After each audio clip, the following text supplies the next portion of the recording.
আসসালামু আলাইকুম। আপনারা সবাই কেমন আছেন? আশা করি সবাই ভালো আছেন।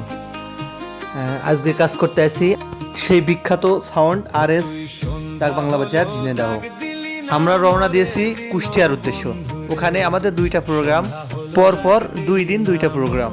একটি হচ্ছে কুষ্টিয়া বাইপাস আর একটি হচ্ছে লালনের মাঠ, যেখানে লালন বলে, কুষ্টিয়ার লালন বলে এই মাঠে। তা আমরা বাইপাসে এসে সাউন্ড চেক দিলাম।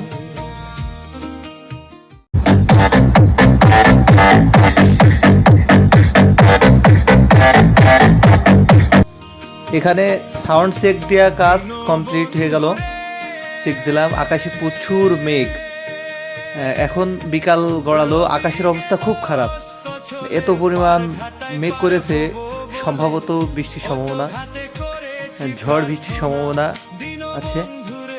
দেখি কি অবস্থা হয়, প্রোগ্রাম দেখি কেমন হয়।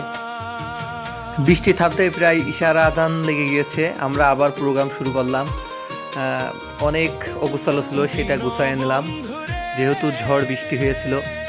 এখানকার ছেলেপিলেও মানে খুবই কষ্ট করেছে, আরও তাদের মনেও কষ্ট লাগছিল যে যদি এত টাকার প্রোগ্রাম যদি না হয়। আমরা এই প্রোগ্রামটি শেষ করে রাতে আবার পুরো মাল খুলে আমরা এই যে লালন মাঠে চলে আসলাম।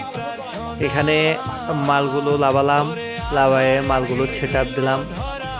ছেটাপ দিয়ে শুক্রবার যেহেতু নামাজের সময়, দুপুরে অনেক সময় পাবো, এই যে আমরা লালনের ভিতরে আসলাম, মাজারের ভিতরে।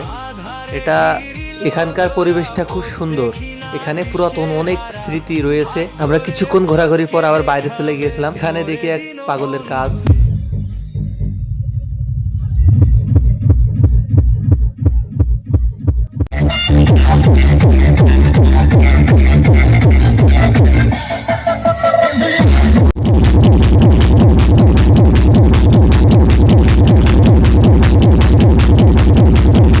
লালনের এই মাঠে যে পরিমাণ সাউন্ড বেজেছে, সবারই তো মাথা নষ্ট হয়ে গিয়েছে।